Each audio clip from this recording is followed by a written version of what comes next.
여러분 안녕히 주무셨습니까? 참 좋은 아침입니다. 우리 2016년 10월 13일 목요일 말씀으로 드리는 오늘의 번제 함께 합니다.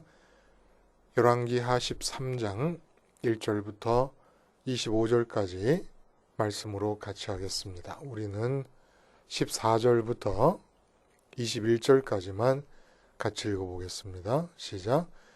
엘리사가 죽을 병이 들매 이스라엘의 왕 요아스가 그에게로 내려와 자기의 얼굴에 눈물을 흘리며 이르되 내 아버지여 내 아버지여 이스라엘의 병거와 마병이여 하매 엘리사가 그에게 이르되 활과 화살들을 가져오소서 하는지라 활과 화살들을 그에게 가져오매 또 이스라엘 왕에게 이르되 왕의 손으로 활을 잡으소서 하매 그가 손으로 잡으니 엘리사가 자기 손을 왕의 손 위에 얹고 이르되 동쪽 창을 여소서 하여 곧 열매 엘리사가 이르되 쏘소서 하는지라 곧 쏘매 엘리사가 이르되 이는 여호와를 위한 구원의 화살 곧 아람에 대한 구원의 화살이니 왕이 아람 사람을 멸절하도록 아벡에서 치리이다 하니라.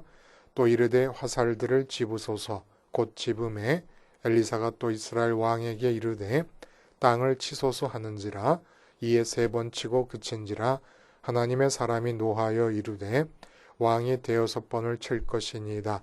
그리하였다면 왕이 아람을 진멸하기까지 쳤으리이다. 그런즉 이제는 왕이 아람을 3번만 치리이다 하니라. 엘리사가 죽으니 그를 장사하였고 해가 바뀜에 모압 도적대들이 그 땅에 온지라. 마침 사람을 장사하는 자들이 그 도적대를 보고 그의 시체를 엘리사의 묘실에 들이던짐에 시체가 엘리사의 뼈에 닿자 곧 회생하여 일어섰더라. 오늘 우리가 함께 읽은 말씀 중심으로 생의 미천으로 몸 하나면 충분하다 라는 제목의 하나님 말씀 증거합니다. 생의 미천으로 돈이 필요한 것도 아니고 학벌이 필요한 것도 아니고 출생 신분이 필요한 것도 아니고 스펙이 필요한 것도 아니라는 겁니다. 몸 하나 있으면 된다는 거예요. 연예인 교회에서 신학대학원을 다니던 시절에 3년에 걸쳐서 그 교육전도사 생활을 했습니다. 근데 교육전도사라고는 하지만 그 당시에 그 교회의 내부 사정상 교육전도사 이상의 역할을 사실은 할 수밖에 없었어요. 그래서 이제 선생님들뿐만 아니라 교사들뿐만 아니라 많은 일반 교인들과 상당히 가까이 지냈습니다. 참 그때만 생각만 해도 기뻐요. 왜냐하면 그 교인들 중에는 진짜 연예인들이 많이 있었거든요. 예를 들어서 누굽니까? 그 남자 배우 유명한 분 계시잖아요. 제가 최민수 씨 같은 경우 본격적으로 연예인의 활동을 하기 전부터 잘합니다. 예를 들면 그런 경우처럼. 근데 이제 오늘 본문과 연관지어서 기억나는 게 하나 있는데 뭐냐 하면 참 그분들 특히 여자분들 같은 경우에 참 지독하다 할 정도로 철저하게 다이어트를 잘합니다. 절대로 분위기에 약해져가지고 다이어트의 원칙을 넘어가는 경우가 없습니다.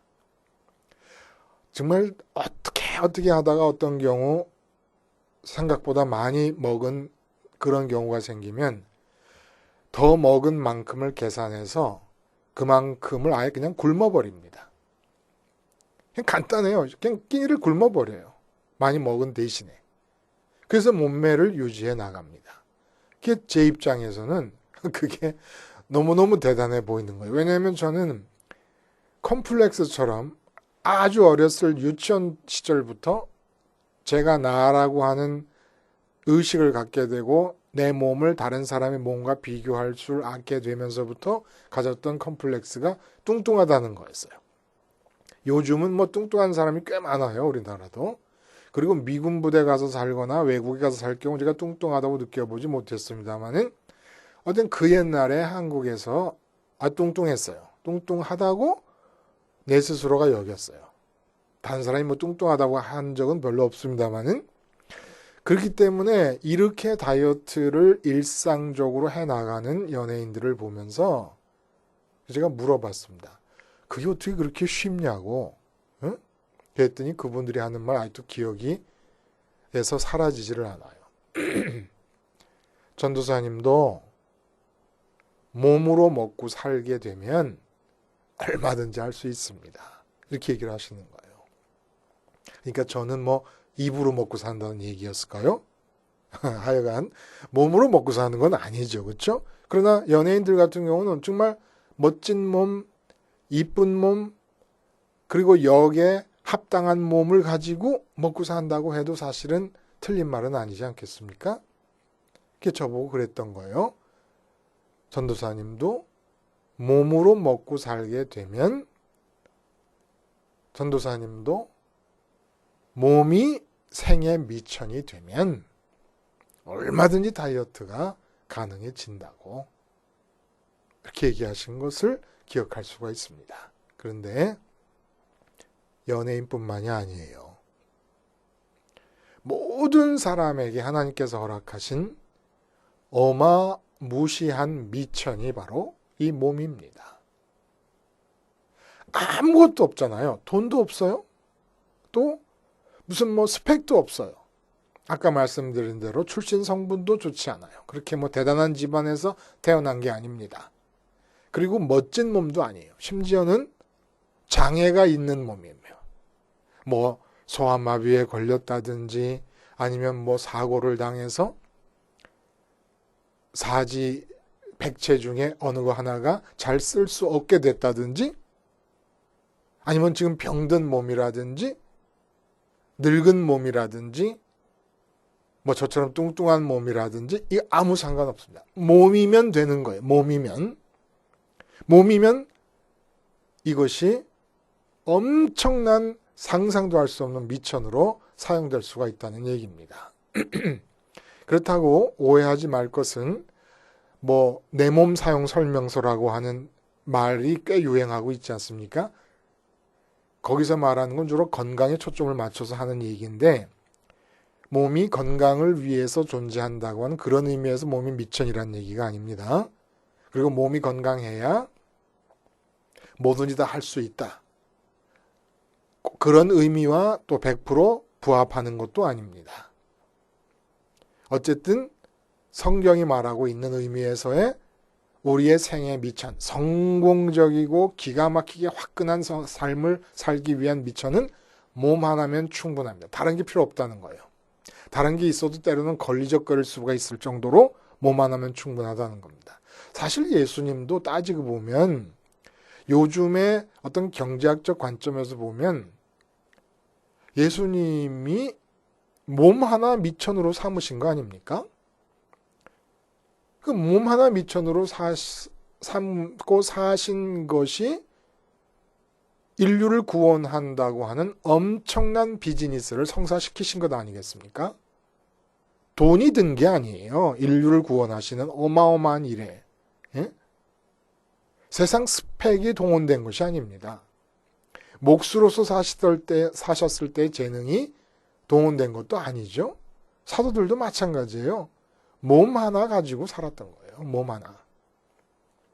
오늘 본문은 이 열왕기하 11장부터 17장까지 그러니까 북왕국의 예후가 기름 부음을 받고 아합 왕조가 몰락한 이후부터 그러니까 한 주전 841년쯤 되죠. 그래서 722년 북왕국이 아수르에 의해서 멸망을 당할 때까지의 기간이 기록이 되어 있어요. 11장부터 17장까지. 그리고 이 기록을 해나가는데 남왕국과 북왕국의 왕들의 이야기를 번갈아 가면서 하고 있습니다.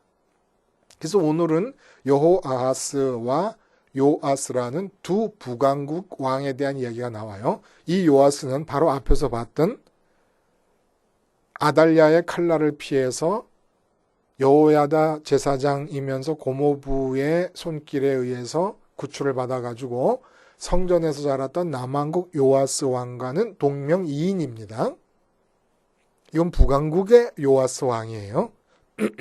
그 두 왕에 대한 얘기가 나오고, 그리고 느닷없이 예후가 왕으로 기름 부어서 아합 가문이 몰락하는 그 시점으로부터 해갖고 지금까지 지금 이 요아스 왕의 이야기가 되고 있는 이 시점까지는 역사적인 시간으로 계산을 하면 50년 정도가 흐르는 거예요.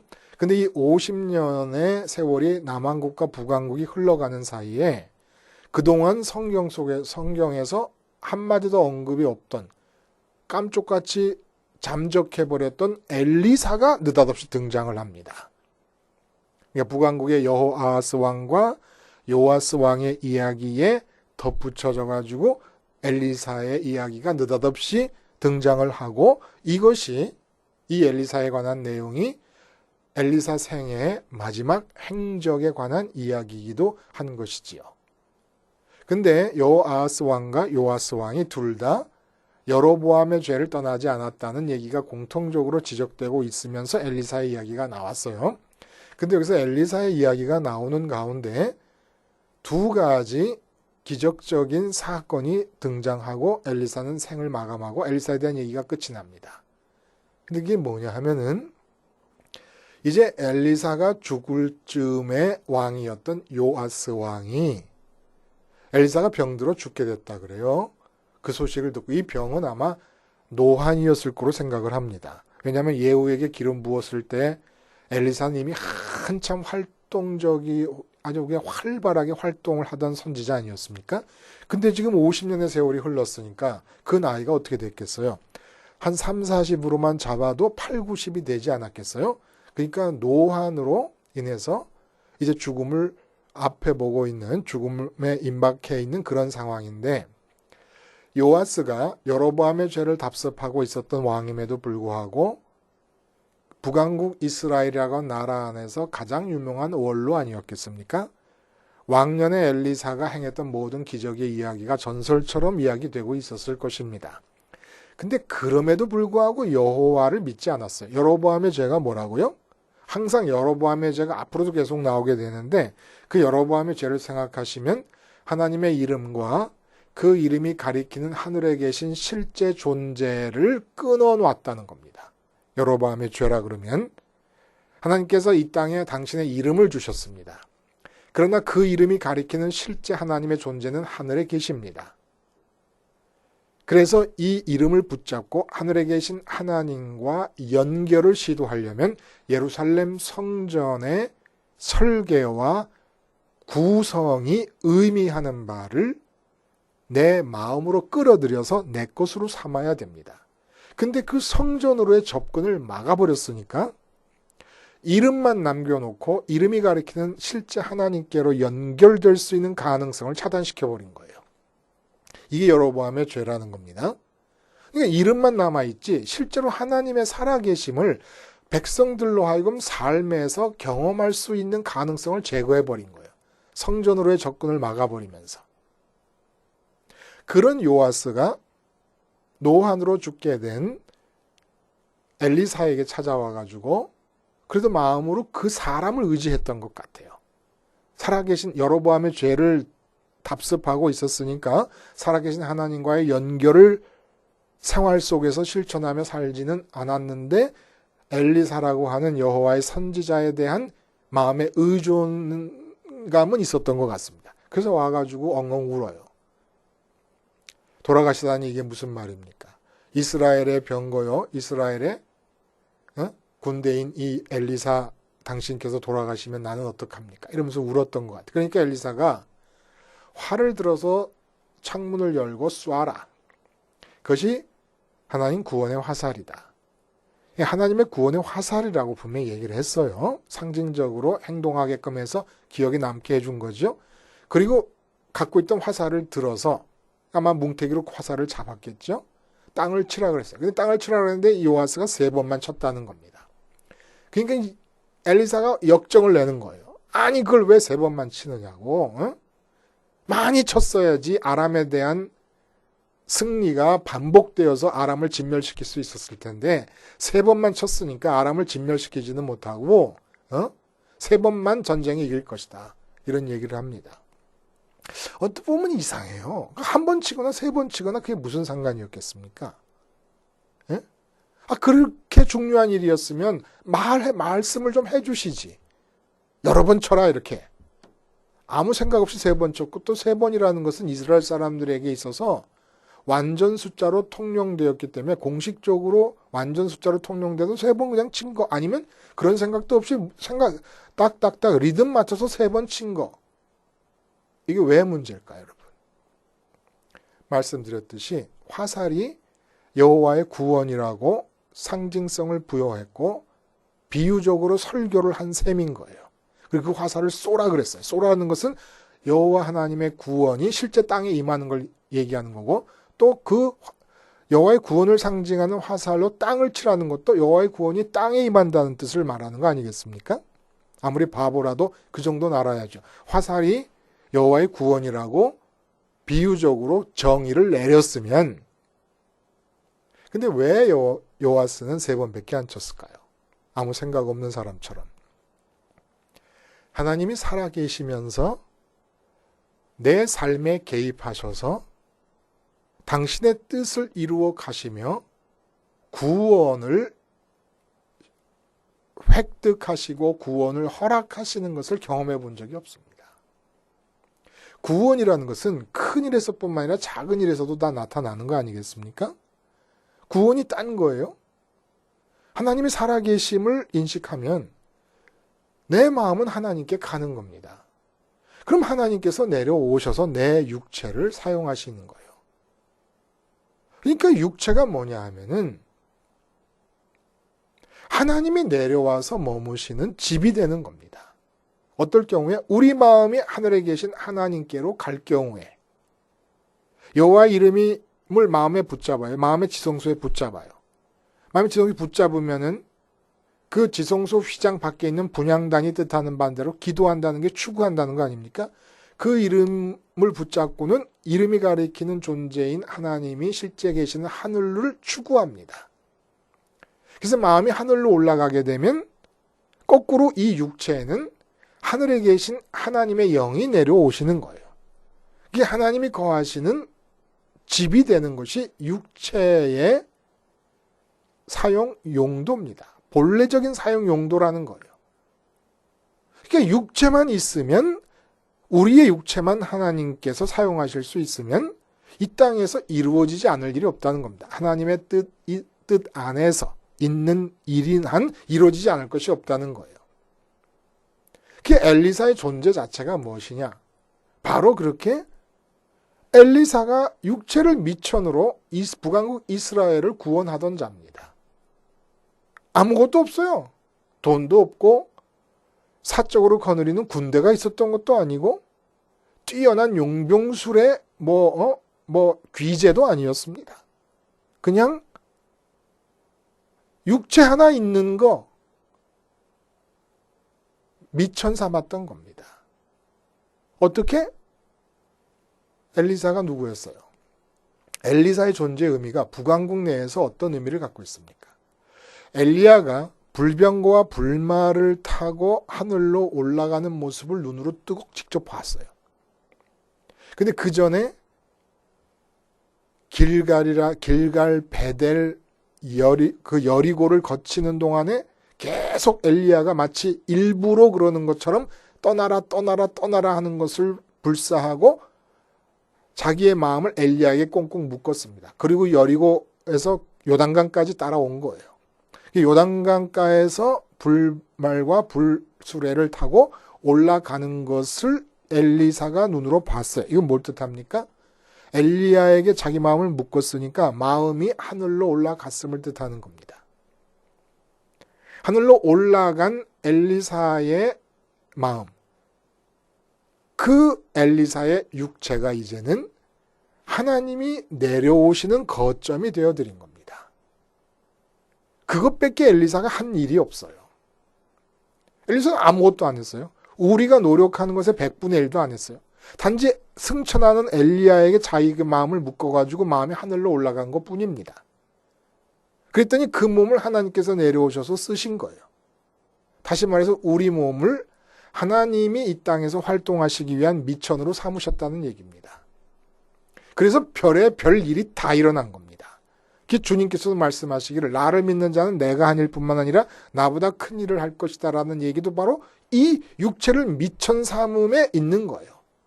그러니까 엘리사는 남왕국 예루살렘에 있는 여호와 하나님의 성전으로의 접근이 단절된 북왕국 내에서 살아있는 인격적 성전으로 존재했던 겁니다. 성전의 의미가 바로 그거였으니까.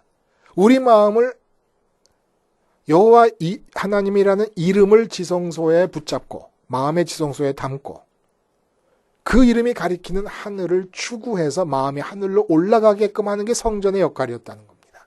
그래서 지금 살아계신 하나님과 연결되게 되는 것. 그럴 경우에 나타나는 모든 하나님의 계획에 크고 작은 시련들이 다 내게는 구원이 되는 겁니다. 그럼 내 이웃을 위해서, 내 가족을 위해서 내가 할 수 있는 최고의 일이 뭐예요? 내 이 몸이라는 미천을 본래 사용 용도대로 사용하는 겁니다. 하나님께 내드리는 거예요.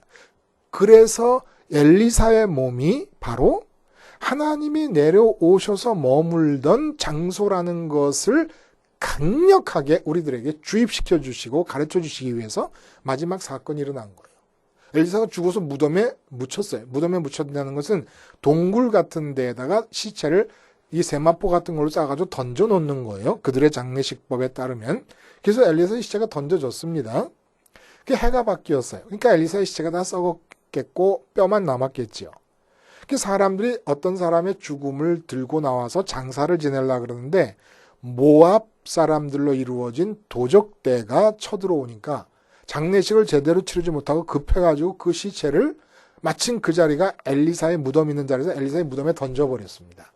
근데 엘리사의 그 시체의 뼈에 닿자마자 그 죽은 시체가 벌떡 일어나 살아난 거예요. 이것을 통해서 말씀하시는 게 뭡니까? 엘리사의 뼈, 엘리사라는 인격이 다 떠나고 없는 마지막 육체를 상징하는 겁니다. 그 엘리사의 육체가 뭐였느냐? 죽은 사람이 거기 닿으면 살아나는 일이 일어나는 생명의 역사가 일어나고 세상을 주관하시고 생사화복을 주관하시는 하나님이 머물던 장소였음을 우리에게 가르쳐주고 있으면서 성경은 말씀하고 계십니다. 너희도 너희 육체를 미천으로 삼아라. 어떻게 우리가 우리 육체를 미천으로 삼습니까? 주님 십자가에서 엘리사가 엘리야의 승천을 본 것처럼 십자가에서 나를 동여매는 겁니다. 그러면 엘리야가 길가를 떠나고 베델을 떠나고 여리고를 떠났듯이 세상을 떠나게 됩니다. 예수님과 묶었으니까 죽었다는 게 세상을 떠났다는 거예요. 그리고 죽었다는 의미가 뭡니까? 더 이상 이 세상에서는 만족과 기쁨을 찾지 않는다는 겁니다. 여러분 이거 굉장히 중요해요.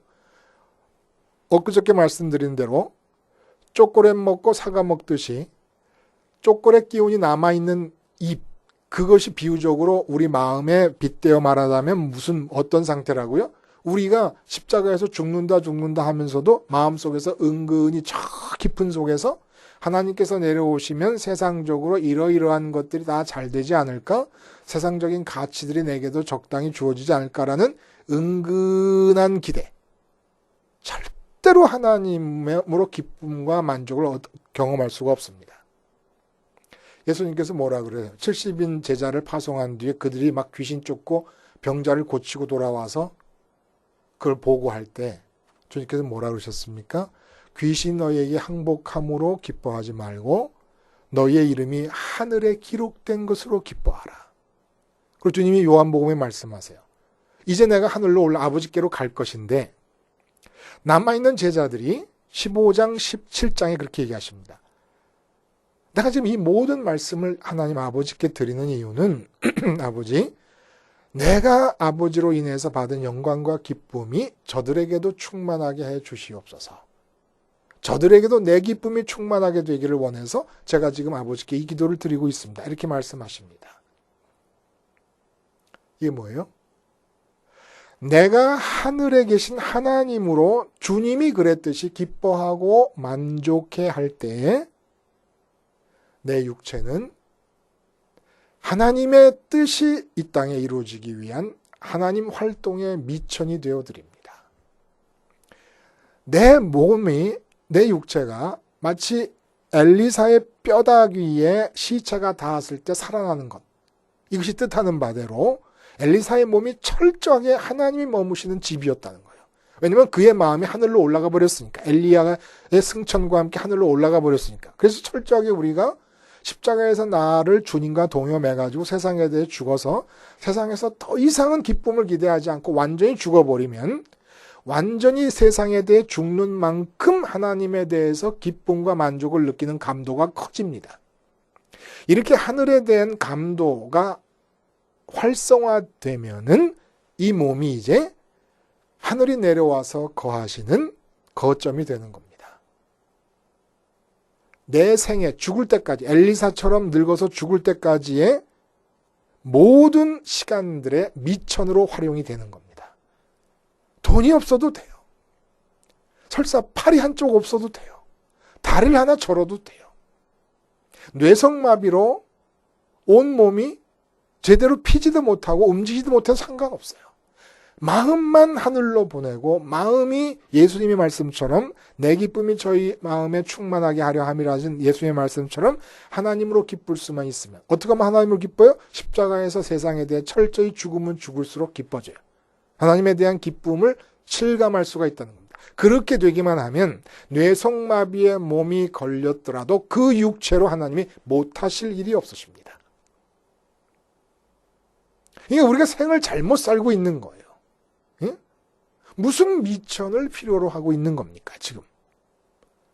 내가 지금 미천이 부족하기 때문에, 가방끈이 모자라기 때문에, 우리 집안에 돈이 없기 때문에, 내가 스펙을 쌓을 만큼 여유가 없이 젊은 시절을 보냈기 때문에 내가 이 모양 이 꼴로 산다. 이게 잘못된 생각이라는 겁니다. 개천에서 용 나지 않아요. 이 사회 구조가 그래요. 근데 용인 이유가, 용은 뭐 마귀를 상징하는 거지만 그런 의미를 배제하고 여기서 뭐 개천에서 용 난다는 것은 형편없는 환경에서 출중한 인물이 나온다는 그런 의미 아니겠습니까? 용이 하늘로 올라가는 것처럼 우리 마음이 십자가에서 주님과 연합해서 하늘로 올라가면 돼요. 그러니까 사실은 그런 의미에서의 용이라면 우리 모두가 다 용이 될 수 있어요. 우리 마음이 하늘로 올라갈 수 있다는 거예요. 그렇게만 되면 우리 육체는 하나님의 뜻이 이루어지는 거점이 되는, 이 땅에서 거점이 되는 겁니다.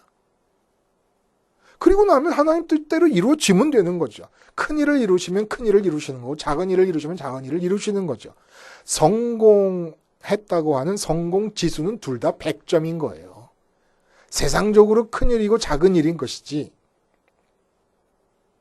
아이 낳아서 아이만 키우는 일에 전념한 엄마도 그 아이를 키우는 일에 하나님이 육체를 거점 삼으셨으면 100점인 거고, 정치를 해가지고 나라를 살리고 나라를 구원하는 대통령이 되었어도 하나님의 뜻이 이루어지는 거점으로 육체가 미천으로 사용됐다면 그 100점인 거고 똑같은 거죠. 어때요? 이제 한번 우리 몸 하나 미천 삼아서 우리 생의 어떤 이력을 다시 한번 써가 보시고 싶은 마음이 안 드십니까? 우리가 쓰는 거 아니죠. 우리의 만족은 하늘에서 끝장나는 거예요. 다시 말해, 하나님이 당신이 하고 싶은 일을 좀 마음껏 하시도록 우리 마음은 완전히 하늘로 빠져나가십시다. 주님의 부활과 십자가의 죽음과 부활과 승천을 따라서 말이지요. 기도하시겠습니다. 하나님, 허락하신 이 대단한 육체라는 미천이 올바로 사용되기 위하여 오늘도 십자가 생활하에 목숨 거는 하루가 되게 해 주시옵소서. 예수님의 이름으로 기도하옵나이다. 아멘.